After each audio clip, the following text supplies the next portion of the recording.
This episode of Now This Is Lit is brought to you by Audible. Check the link in the description to get your first Star Wars audiobook free.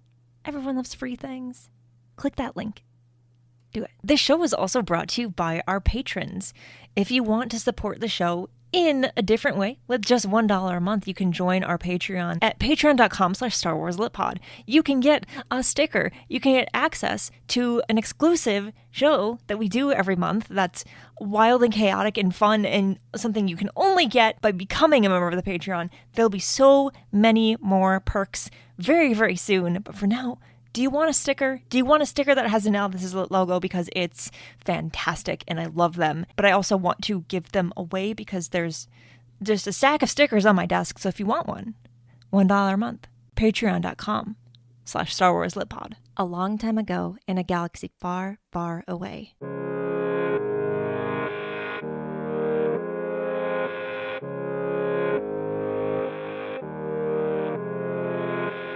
You're listening to Now This Is Lit, a podcast about Star Wars books, the people who make them, and the readers who just can't get enough of them.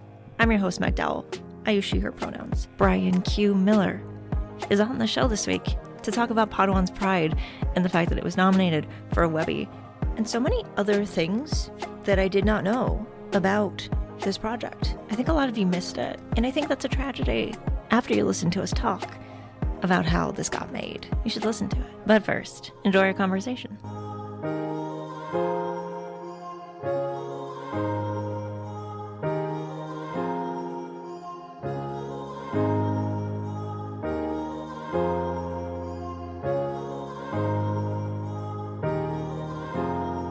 I have such a bad habit of just like continuing to talk and being like, we're here for a reason. And we'll wait for the natural break. And then we've already talked about everything before you start.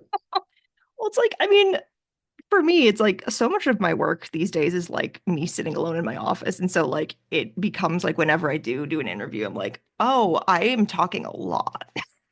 Well, no, because it's absolutely, and we had this to a lesser extent, because we were at least in person, but like in a writer's room, like you're very siloed off, right? You're Yeah. just with that group of people like all day.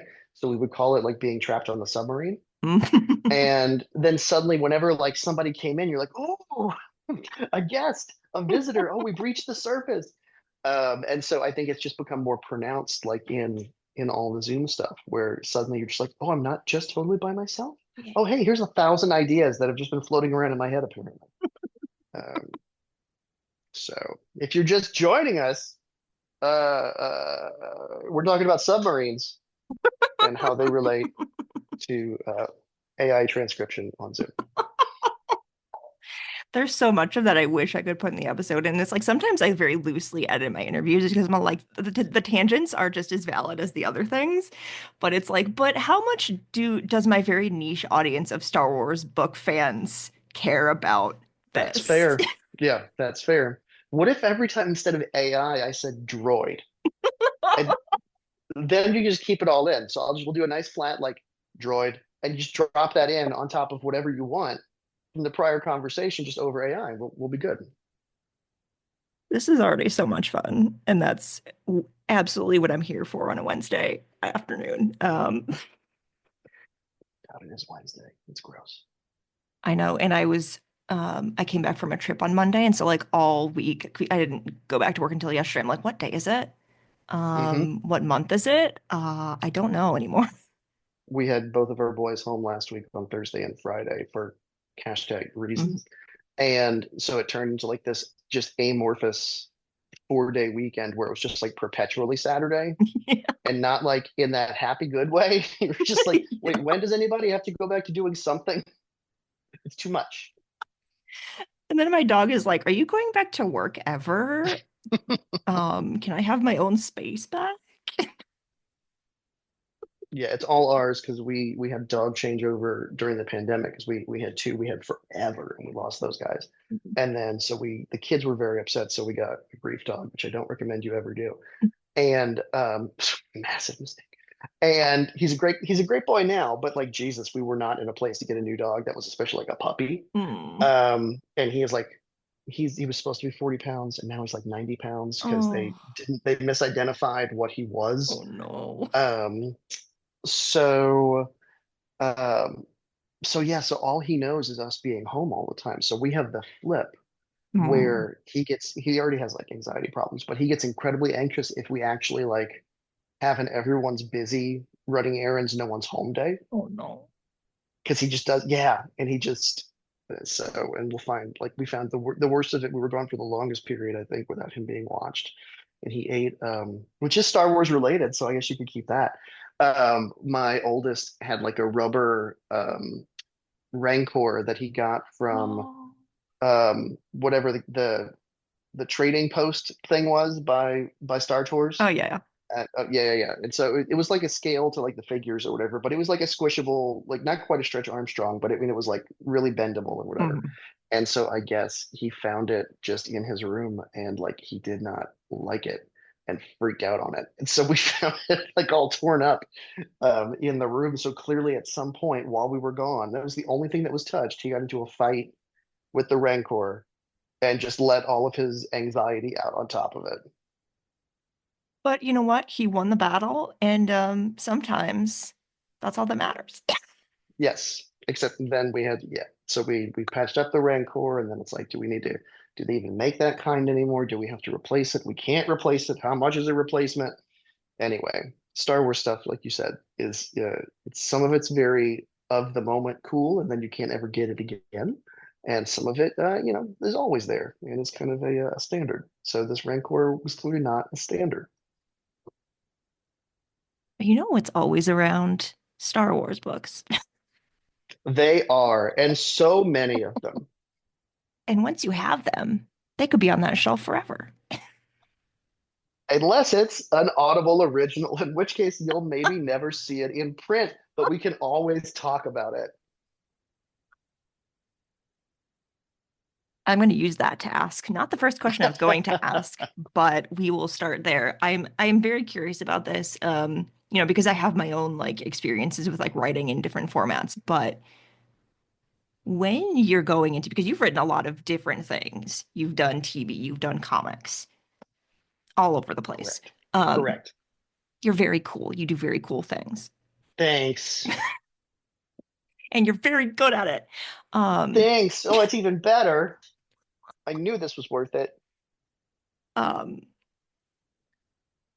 was the process of because this project is not your standard, I'm going to write a book and then maybe they'll turn it into an audiobook. This is you're strictly writing an Audible original that is intended to be listened to. Was your process for writing this or anything throughout different than writing something that's not meant to be listened to? I will give you the terribly disappointing answer of no. No,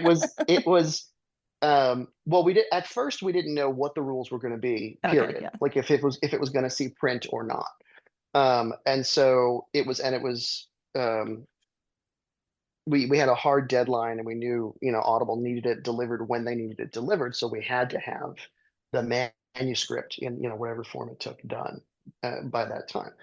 So we really just kind of approached it as let's do it as prose. And we did it totally as prose. And I wrote it and I have, like I said, my Word doc and I have all 100 plus pages of it in 11, which drives me crazy, but everyone has kind of started using 11 instead of 12 now. But I can play along. It's fine.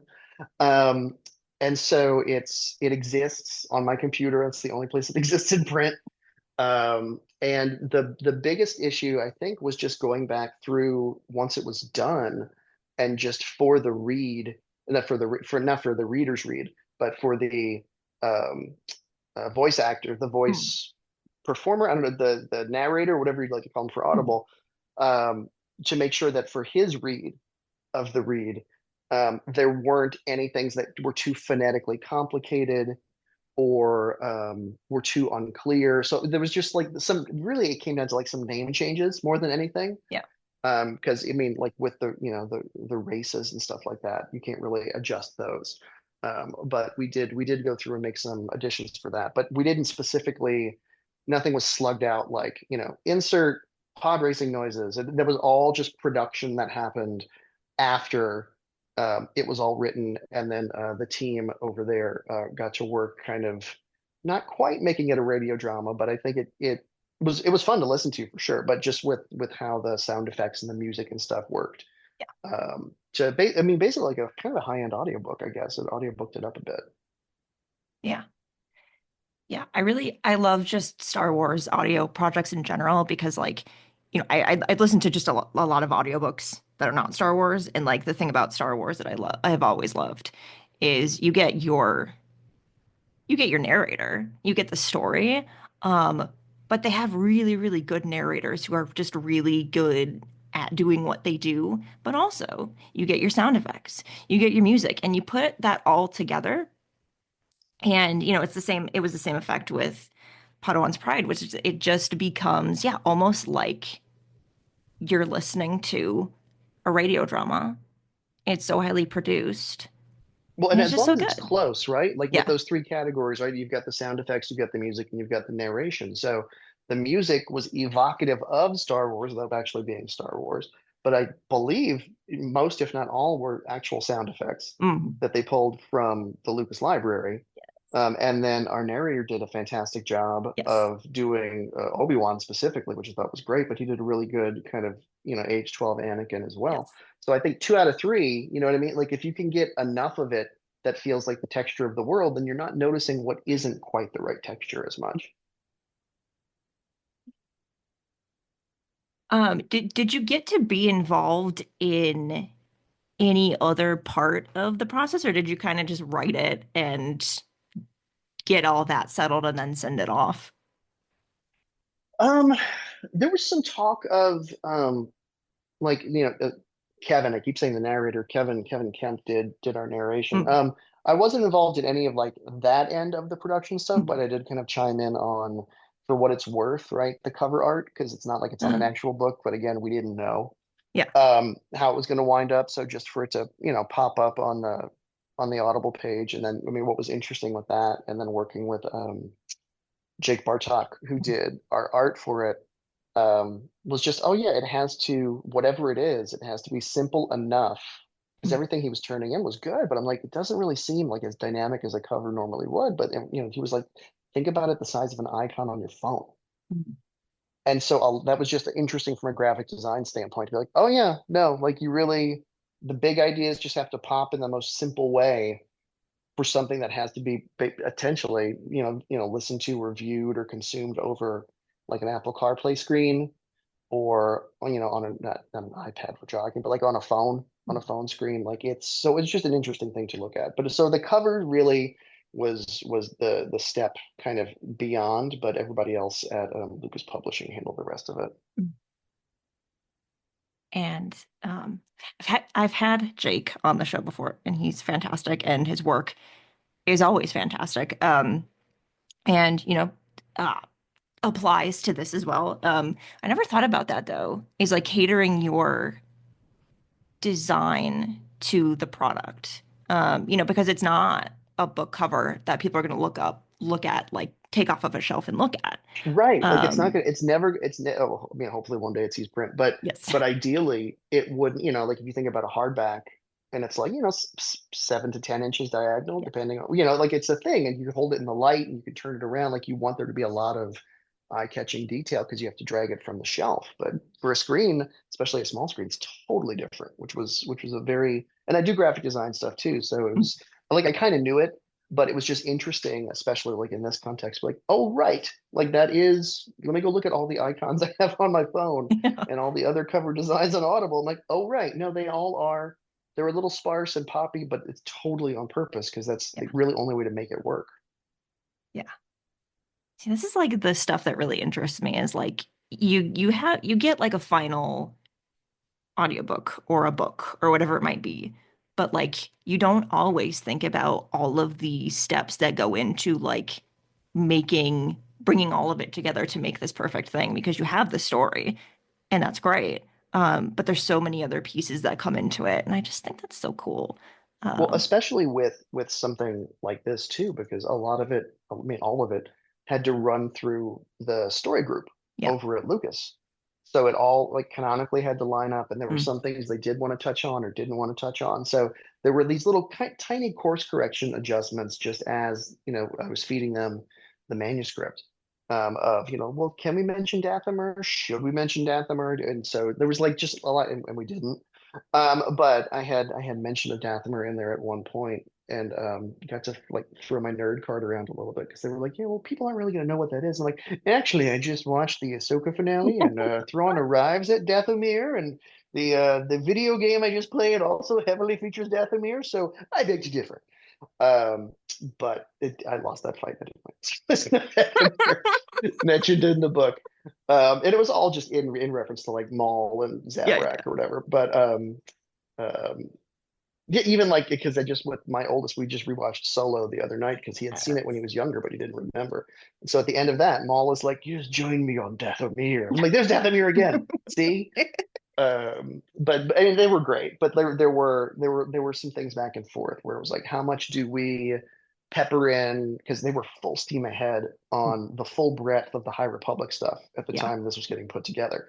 So how much can we tie in without being too much? yeah. I think we have a nameless drop in there. Yes. Um, there was going to be parts of Anakin's pod I had wanted to be made from a Jedi Vector Mm, that had been pulled out of storage, but they were like, well, nobody's going to know what that is. Like, so there were just, it was very interesting what we could and couldn't pull from yeah. without it being too distracting. So I think the nameless and I want to say the name of there was a captain or something, or the name of a ship, something like that, was in reference to someone from the High Republic as Mm, well. I don't remember. It was like a passing reference. It's like super duper Easter eggy. yeah. But there's like another one of those in there too. So it wound up not being too much, but it was top of mind as we were going through. Like, do we want to string stuff through for the reader audience who will hopefully be immersed in the High Republic as well heading into this? Oh yeah. I was gonna mention that because the nameless reference stood out to me immediately the first time that I listened and I was like, oh, that's so cool. But I loved the line. It was like, oh, I don't remember exactly what it was. Something to the effect of like, why are they called the nameless if they have a name? Which is um perfect and exactly the I'm question you would ask. surprised that actually made it through because I brought it up and was like, let's see. Yeah, there we go. Yeah, how can I see? Now I can go to my find replace on my Word doc and see what we're talking about. And yes, so it wasn't like it was Obi-Wan who was bringing it up. It was Scale Song, who's a captain, who's on the outside of it, so she can make these kinds of fourth wall breaky comments. There you Obi-Wan and a Jedi would never question go. Um, I can often, I think I've talked to enough um authors, Star Wars authors at this point that I can kind of tell like usually when like they're just having a blast writing what they're writing because most, if not all of them, are just having a great time no matter what they're writing about. Because they're all just like, I get to write Star Wars. And that. Yes, my goodness, yes. um, I mean, this is your first Star Wars official thing that you got to write. How did it feel to kind of get to do this really cool thing and a really unique thing? Because we didn't really before this have like we have audiobooks and we've had audio dramas, but this particular um Audible original story, you were kind of the first one to do one of these. And so like it really stood out to book fans as like, oh, this is something a little bit different and cool and we like this. But how did it feel for you? And it was a shadow drop too. It just kind of jumped out of the bushes. Yes, I do By remember the way, that. guess what? This exists. Um, no, it was awesome, man. I mean, I've known Mike Siglane, who's the head of that publishing group, forever because he was Mm. my editor on when I did Batgirl for DC, Oh, nice. way back when I did that. And so we've been friends since then. And so I mean, this came up, we've had a couple other little things that we've done since he left DC, and I've done some short stories for like, which I guess that's some other prose work, but like short stories for like kids collections of like, Avenger stories and stuff like Mhm. that, and helping out in a pinch. And then we did some other stuff too. I did a prose novel for him that was not produced, unfortunately. We did a Space Mountain graphic novel that you could get in Tomorrowland, which is really cool. Mm. And then we had created we started working on a second graphic novel, and then we created like a junior novel to kind of fill in the gap between the two because we would do like a full press. And then all of it got canceled because Disney bought Star Wars. Mm. So because of Star Wars, that book was taken away, but then it returned to me in the form of this Star Wars. Um, but it was like it was awesome, man. I mean, I just get to sat there. This was mostly written like I never ever write when I'm not home. Like I'm very firm in writing within my little room of an office. Mm. But had the deadline was very tight and had a lot of different extracurriculars that I had to deal with my oldest. And so while he was in his various things, was just me, headphones on, laptop open, writing Star Wars, just in Oh. various different uncomfortable places around the city of Los Angeles. But rest assured, if you're from LA and you are reading this or listening to this, just know that the majority of it was written from the Ralphs at UCLA, just on the patio in the back with a coffee facing a blank wall on UCLA's campus. But that's where most of this happened. But it was awesome to do it though, like just to be able to go in and I of course I could snap hiss of a lightsaber somewhere in there because that's from the Timothy Zahn books was the first time I saw that. So of course I was going to use snap hiss as a description here, but like getting to play along with all of that stuff and having it be canon too was awesome and is still awesome. Oh, I bet. I pitched my first Star Wars Insider article sitting in the corner of a Panera. So, like, listen, you got to do Nice. what you got to do You got to wherever do you what you are. got to do. Inspiration strikes, or you have a moment to be sitting there doing whatever work you're doing. You got to do the thing. Yeah. Well, and we went from like we had a very I did a very detailed outline. Mm. And I forget how long that was to begin with, but so then it was just a matter of as I think professional writers get into fights with themselves about, it's just like just trust the you that wrote this part Mm. and just get it done. Yeah. And then you get it done. You're like, oh right, like so with this project, fortunately, and I think because I was so excited about it, there weren't that many things where suddenly I'm in the middle of going from that outline, and I'm like, oh screw you, old me. Like there really wasn't. Wasn't betrayed by the me of 2 months prior. Um, really in this one at all. We got along, me and past me. So outline me and script me got along just fine.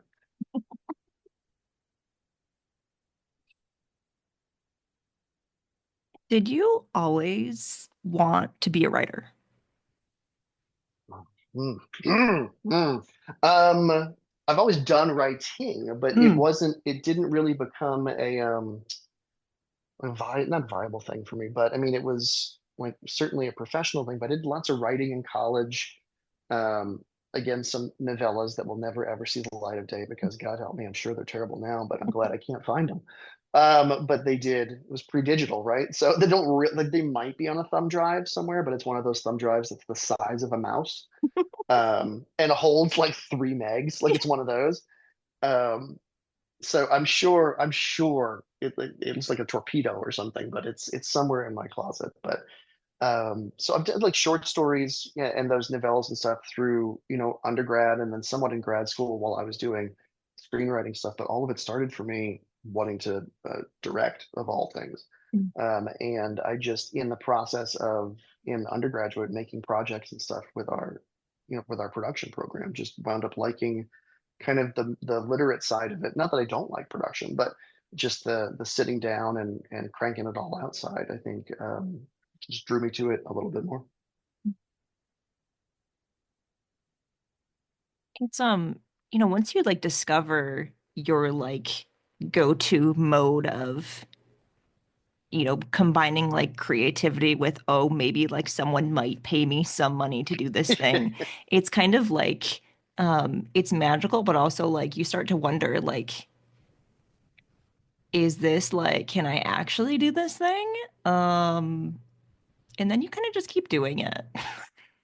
Well, I mean, for me, it was the because I was gosh when I started working in TV, I was God, when I interned on Smallville, I was in grad school at the time and Mm. also working like 40 hours a week retail.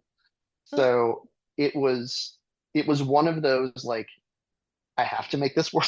I have to find my way in and take advantage of whatever. So it was really just a matter of trying my hardest to just make sure if I had the opportunity to be in the right place at the right time with the right thing, just to be ready to go. And so that fortunately lined up very well for me getting into professional writing. And like it worked the same way with comics too, but it helped that I was already doing TV. And then I met, Mike, who helped me, set up with this through doing the comic stuff. So I'm always very mindful of just trying to, as stressful as that can be. Like, okay, well, if we have to be, what's the professional go bag that I need to have packed and ready for whatever opportunity might present itself. And so, yeah, when Mike said that we were going to do this, it was we were in a coffee shop like a couple Christmases ago in New York, and I hadn't seen him in forever. We were visiting New York, and he's like, "So what are you doing?" And so I was working on a different like prose thing at this time. I'm like, "Well, what are you doing? Do you need any help with Star Wars stuff?" And he's like, "Yeah, we've got some Phantom Menace like anniversary stuff coming up. Is there anything like in that era or like between that and like Attack of the Clones that you might want to do?" And I was like, "Speed Racer. I want to do Speed Racer with Anakin. He's Racer X. Can we do that?" And he was like, yes, yes, we can do that. That sounds awesome. Let's do that. And so it just kind of started as that nugget at the coffee shop and then took probably about 4 or 5 months to get like real. Where it's like, okay, yeah, remember that Speed Racer thing we talked about? Okay, well, we're doing it. I need it done in X number of months. So we didn't know if it was going to be, graphic novel or if it was going to be a prose novel or an audiobook or, whatever it was going to be. Mm. But it was sorted out by then mostly. But when we first started talking about it, it was just this cool idea. These particular set of toys we wanted to play with that hadn't really been played with in a super super meaningful way in a long time. So and then having to tie in with our two bros, whether they like it or not, was a lot of fun. What was it like to kind of explore Obi-Wan and Anakin and their relationship at this time period? Because in canon, at least, don't really have any of that, or we didn't until kind of this story. And like to have them both be where they're at. Um, yeah, tell me about that. There's a little bit that we we tried to make sure we lined up with that was um what there was an Anakin and Obi-Wan comic like Mm, limited run yeah. that takes place I believe after this does. Hmm. And so there was also a novel we wanted to be mindful of that was I think just Obi-Wan's I think it's just called Padawan, um, that we didn't want to kind of duplicate anything from either of those. Yeah. So we tried to line up kind of in that notch in between. So like there was some stuff that kind of existed, but specifically um, pre, because I don't want to call like Anakin from those comics snotty because he's not as snotty as he is in Attack of the Clones, but that specifically, you know, fresh, raw, still upset about the events of Phantom Menace, end of that gap between episodes 1 and 2 was really just exciting to go play in, especially because with Obi-Wan you kind of it's almost kind of not writes itself because that makes it seem like it's too easy, but it's because he's more, I think, drawn out and he's had more face time than young Anakin Mm. in all the things. So there's more to draw from building the Obi-Wan at that time, but specifically with Anakin. And that's for me was the fun of when it clicked in of, oh yeah, he can be really unhappy and confused as any 12-year-old who was just taken from his home and locked in a church for 3 years. You're going to be a priest, right? Let's be priests with swords, and then it's nowhere near as cool as that sounds.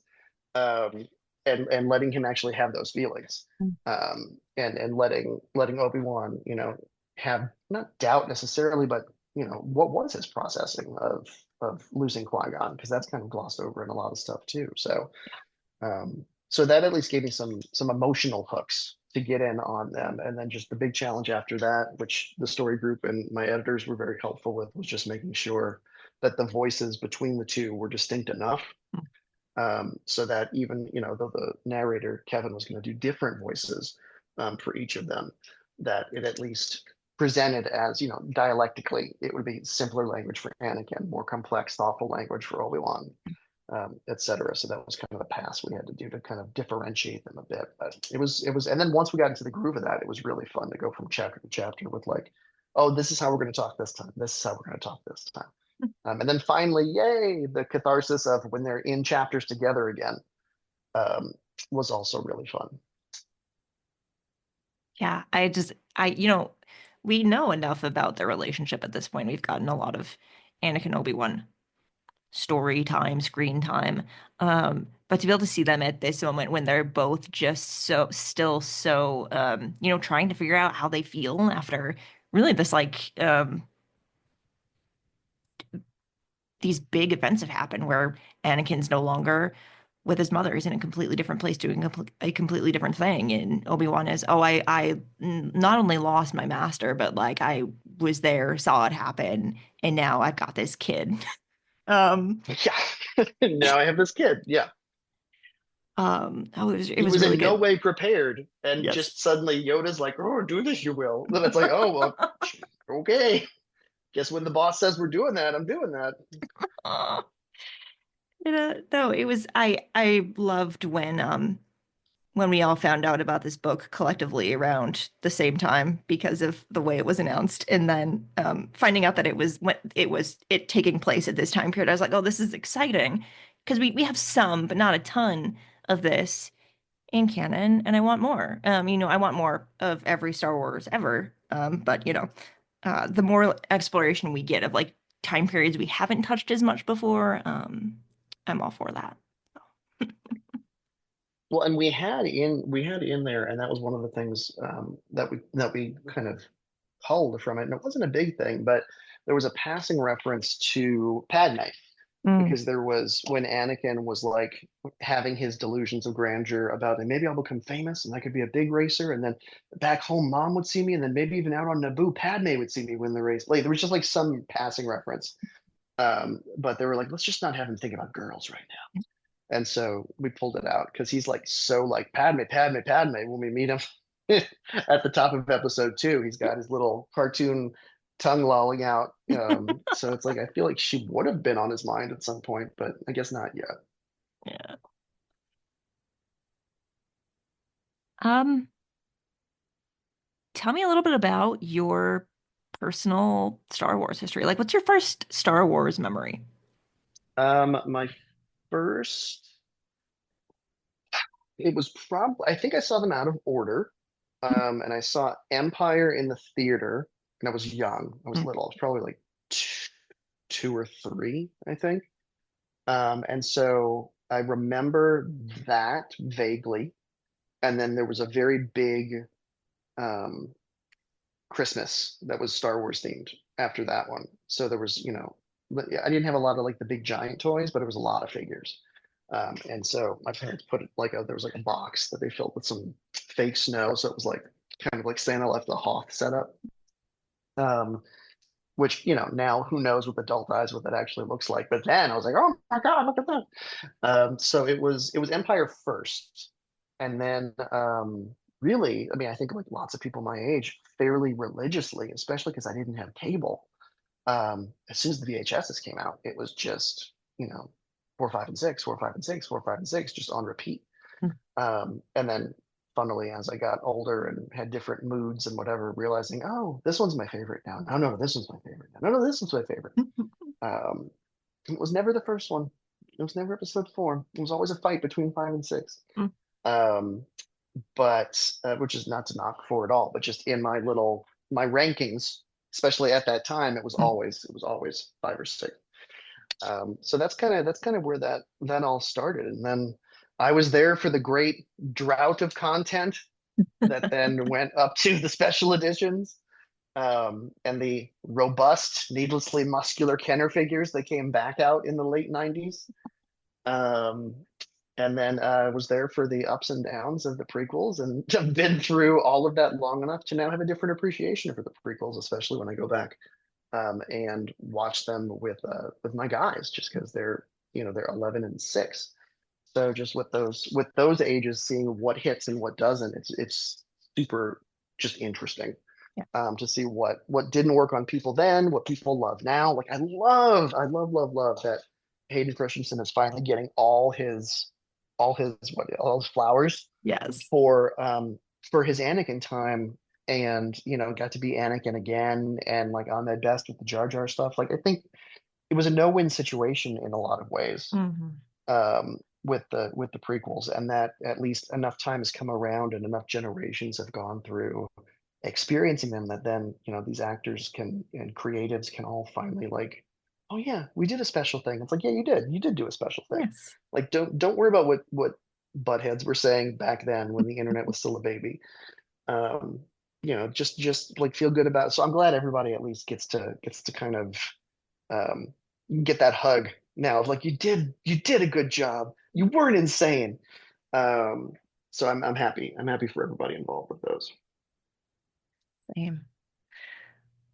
It's always so interesting um for me to hear people talk about, the dark times or like when there was that period of there wasn't Star Wars happening because you think about like now and there's always Star Wars happening. Yeah. So like if you become a Star Wars fan now, like you're never gonna have that problem. Um, but it has not always been like that, and who knows if it will always continue to be like that. I think about that sometimes. But, if you think about like just the last 5 years, it is constant. If there's not a book, there's a comic. If it's not that, it's um a new show. Movie is a little bit more spaced out, but there's always news about something that might or might not happen. And it's Yeah, or Star a Wars game is, or yeah, something. Yeah. it's just it is constant. And to Well, even like, because yeah.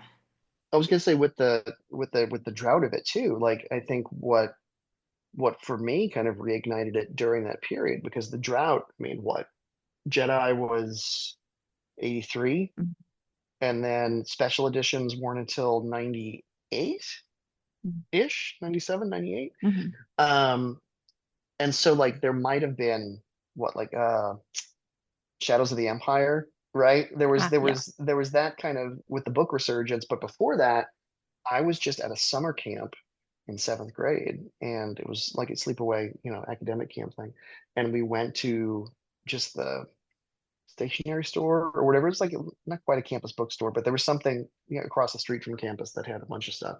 And I'm looking at the books, and the holy shit, there's this. I had no Heir to the Empire was right there. I didn't know what it was. I just knew it was like a Star Wars novel I had never seen, because for whatever reason I had never seen. Um, what is the thing with the oh god, the old Darth Vader novel with the star. Um, one of the first ones. I forget what it was, but I wasn't really exposed to that, so I didn't really know that like Star Wars literature existed. Yeah. And so found this Timothy Zahn thing, and it was like, oh my god. And so that turned into a whole thing for me. Then Yeah. during that drought of the books, where it was the three Zahn books, then the Kevin Anderson books that followed it, which and no offense to those books, but they were never going to make me feel as excited as finding the Zahn books in that bookstore, because I didn't know they existed. And then back into it with like the first half dozen or so like Stackpole books with the X-wing stuff. Um, and I would kill to write anything Rogue Squadron or X-wing, because I love that, just the Tom Clancy like aspects of that stuff.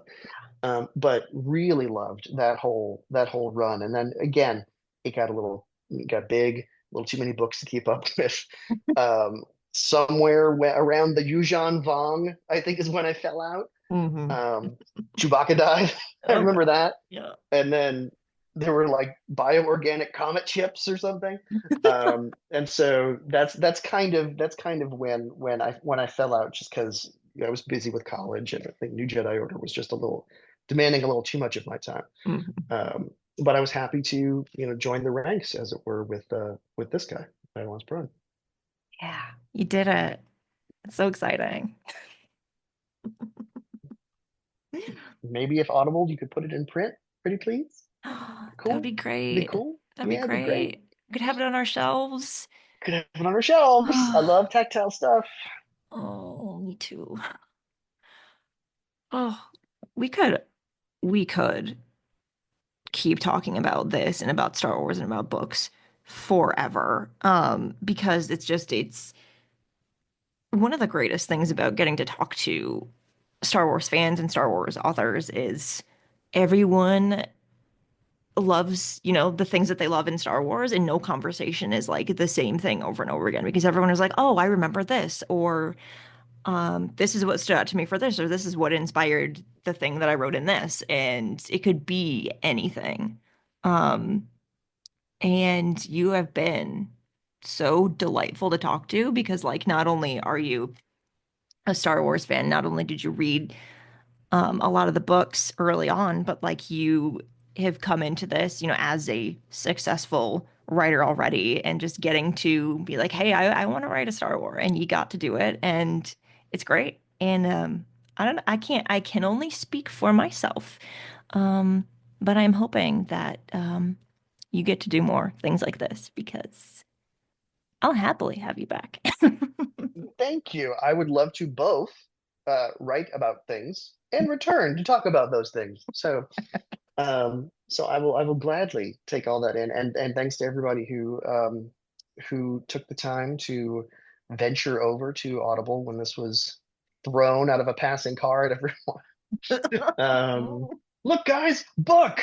Um, but it worked, and there's been a couple other of those Audible releases too that I think have all worked out really well too, Yes. which speaks to the fan base and how much everybody loves consuming this stuff. But and being just exploring that world again. But I'm super grateful to everybody who has supported it, and we were nominated for a Webby.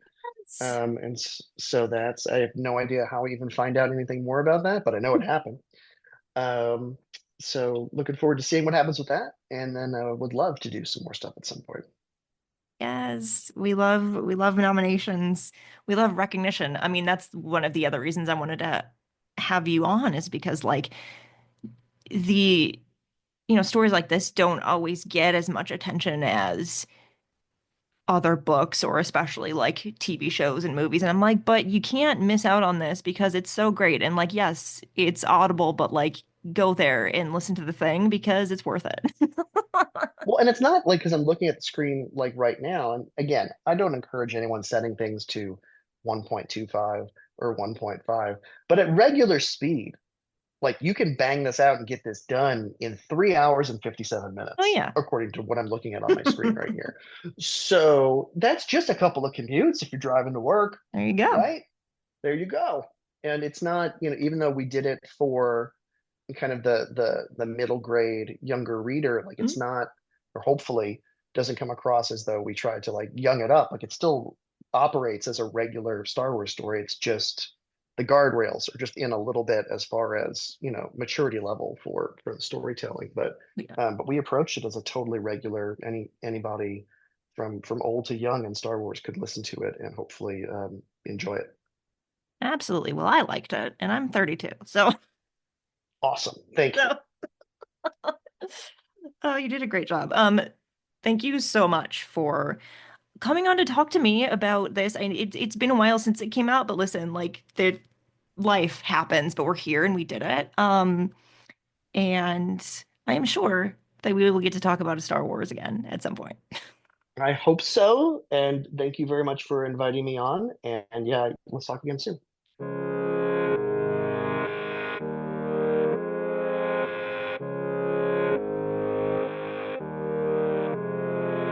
Now This Is Lit is part of the Faraway Fandom Network. It is produced by Devor Montum and written, hosted, and edited by me. Jose Jimenez designed our podcast art.